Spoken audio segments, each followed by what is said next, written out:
Hello everyone. सो इस video में हम लोग डिस्कस करने वाले हैं, जैसे कि आपको दिख रहा है, question number 2 of ICS 2023 set A. Okay, so like ये क्वेश्चन बहुत ही ज़्यादा इजी होने वाला है। इसमें लाइक बहुत ही ज़्यादा इजी है, तो लाइक आप लोग को ऑलरेडी आता होगा, but still I am going to explain it for you all because maybe there are some of the students it seems harder to them, so that is why just going to discuss it. So in this question you can see that x is taking different values. Okay, so for the variable x the following observations are given.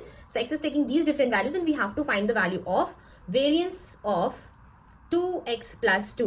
Okay, so like by using the property of variance, what we can write that variance of 2x plus variance of 2 then plus 2 times covariance of 2x and 2.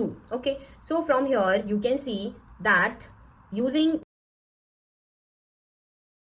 property of variance, if I am taking out a constant from this variance, there will be square of it. So there will be square of this 2 variance of x plus variance of a constant term is always 0 and covariance between like 2x and a constant term is always 0. So what we have now, we have this 4 times variance of x. Now that means we have to find the value of variance of x. So now it is very easy to find the value of variance of x. We can use the formula expectation of x whole square minus expectation of x whole square, right? So this is the formula that we are going to use. Now it is very easy. You can easily find the value of expectation of x and you can easily find the value of expectation of x square.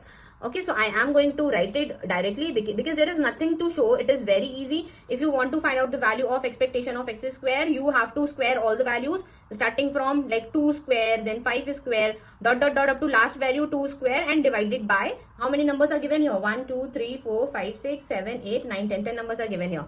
By just calculating it, you will get the value of expectation of x square. So it has come out to be 15.2. In the same way, you have to find the value of expectation of x. So it is coming 3 and there is a whole square. So from here, after calculating what I am getting, 4, 15.2 minus 9, then 4 into 6.2 and multiplying it, what I am getting to 24.8. Okay, so this is the final answer and it is given in your option number A. So that means for this question, option number A is the correct answer. Okay, so like whenever like I am solving, आप भी मेरे साथ solve कर सकते हो, so it will help you a lot. अगर आपको लगता है कि ये question easy है, then it is good. But still अगर आप practice करोगे और जल्दी से जल्दी आंसर निकालने की कोशिश करोगे, तो आपका speed भी up हो जाएगी और आपका confidence भी boost होगा. So I think आप लोगों को ये question and इसका explanation बहुत अच्छे से समझ में आया होगा. And अगर समझ में आया हो, please do let me know in the comment box. And if you want to join my live classes, the paid batches, please do let me know on my WhatsApp. You can also ping me on Instagram. So thank you everyone for watching it. Have a nice day.